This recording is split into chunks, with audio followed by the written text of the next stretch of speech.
GST में आपका स्वागत है। आज हम आपके लिए कुछ ऐसा कंटेंट लेकर आए हैं जिसे समझना बेहद ज़रूरी है।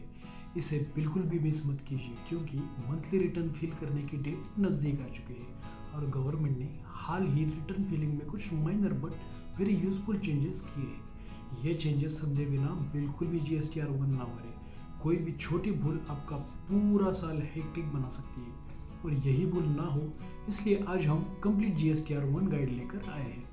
इसमें हमने फ्रेशर टू एक्सपर्ट लेवल पर बातें की है, मतलब कोई बिगिनर भी वीडियो देखेगा तो एक्सपर्टीज हासिल करेगा और कोई एक्सपर्ट भी देखेगा तो अपडेट हो जाएगा। तो आगे बढ़ने से पहले आपका favourite GST hero YouTube channel subscribe कीजिए और वीडियो अच्छा लगा तो शेयर ज़रूर कीजिए। तो चलते हैं हमारे आज के टॉपिक पर। आज हम कंप्लीट GSTR1 गाइड देखेंगे, वो भी लेटेस्ट चेंजेस के साथ। उससे पहले बस एक GST पर नज़र डालते हैं जो कि 1 जुलाई 2017 को 4 टैक्स स्लैब्स के साथ लागू हुआ था। ये तो सब जानते हैं। डिफरेंट गुड्स एंड सर्विसेज को गवर्नमेंट ने 5%, 12%, 18% और 28% के टैक्स स्लैब में डिवाइड किया था। तो इसी साल GST अब 5 साल का हुआ है, मतलब उसे एडल्ट तो नहीं कर सकते बट ग्रोइंग चाइल्ड ही कर सकते हैं क्योंकि इसमें लगातार नए चेंजेस आ रहे हैं। इसीलिए टैक्स पेयर्स को और प्रोफेशनल्स को काफ़ी चौकन्ना रहना पड़ रहा है।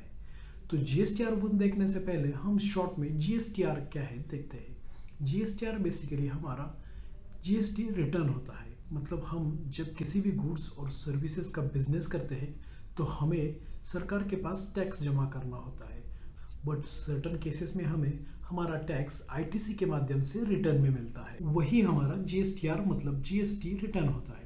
इसमें मेनली हमारा सेलिंग और परचेसिंग रिकॉर्ड होता है जिससे government net tax liability calculate करती है और हमें इनपुट टैक्स क्रेडिट मिलता है। तो इसे कस्टमाइज करने के लिए गवर्नमेंट ने डिफरेंट बिजनेस और सर्विसेज के रिटर्न को उसकी अलग अलग कैटेगरी बनाकर 13 रिटर्न्स में डिवाइड किया है, जैसे कि GSTR1, GSTR3B, GSTR4, GSTR9। उसी में से आज हम GSTR1 क्या है देखेंगे।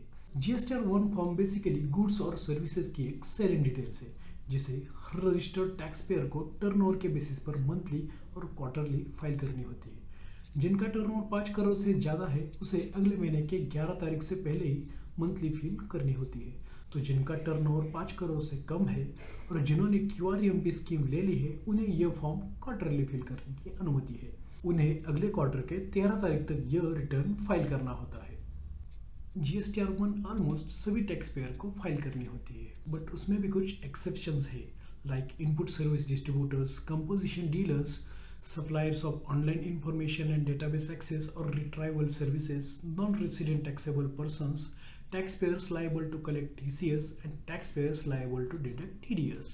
तो अब देखते हैं GSTR1 फाइल करते समय कौन से टेबल्स अवेलेबल होते हैं।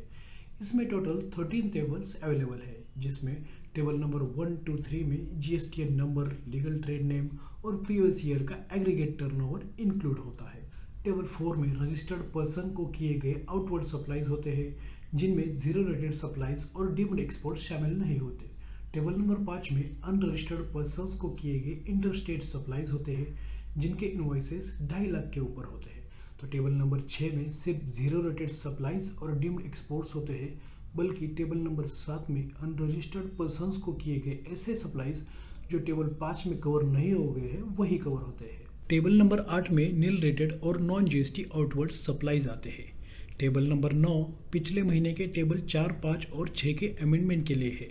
तो टेबल नंबर 10 टेबल नंबर 7 के B2C अमेंडमेंट्स के लिए है। Table number 11 current tax period के एडवांसेस के लिए और अर्लियर टैक्स पीरियड के अमेंडमेंट्स की इंफॉर्मेशन के लिए होता है। वही टेबल नंबर 13 टैक्स पीरियड के दौरान इशू किए जाने वाले डॉक्यूमेंट्स के लिए होता है।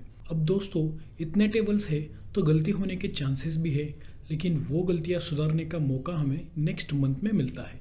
और अगर आप QRMP स्कीम के अंदर आते हो तो नेक्स्ट क्वार्टर में हम मिस्टेक्स चेंज कर सकते हैं। इसके अलावा अगर हम GSTR1 फाइल करने में लेट करते हैं तो उसके लिए लेट फीस भी हमें भरनी पड़ती है, जो कि पर डे के लिए 50 रुपीज़ होती है और मैक्सिमम लेट फीस टर्नओवर के बेसिस पर होती है।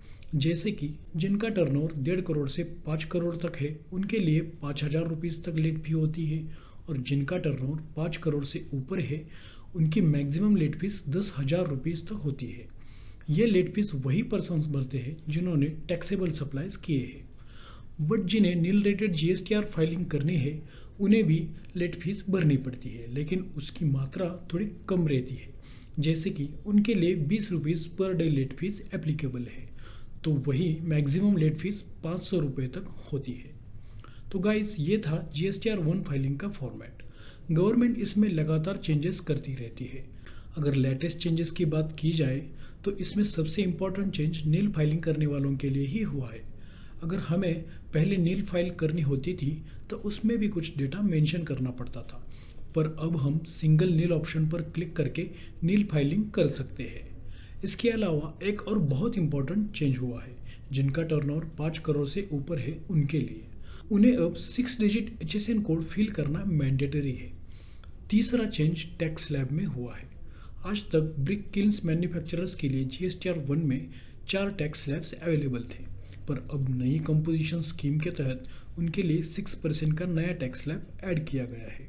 ये थी GSTR 1 के लिए GSTR हीरो की कंप्लीट गाइड। उम्मीद करता हूँ आपको अच्छी तरह से समझ आ गई होगी, लेकिन फिर भी आपके मन में कंफ्यूजन हो तो डोंट वरी, GSTR 1 फाइल करना अब आपके दाएं हाथ का खेल हो सकता है। बस उसके लिए आपको हमारा GSTR फाइलिंग सॉफ्टवेयर लेना पड़ेगा, जो देता है सबसे फास्ट और सबसे एक्यूरेट ITC रिकंसिलिएशन, वो भी बिना किसी गलती से। तो हमारे सॉफ्टवेयर का डेमो पाने के लिए स्क्रीन पर दिख रहे डिटेल्स थ्रू हमें कांटेक्ट करें। आज के लिए बस इतना ही। शायद ये इतना ही नहीं बल्कि कितना ही है, लेकिन डेफिनेटली ये वीडियो आपको GSTR 1 समझने में मदद कर सकता है। तो चलते हैं दोस्तों, वीडियो अच्छा लगा तो शेयर ज़रूर करना और हमारे चैनल को सब्सक्राइब करना। मिलते हैं अगले वीडियो में कुछ ऐसी इंफॉर्मेशन लेकर, तब तक गुड बाय।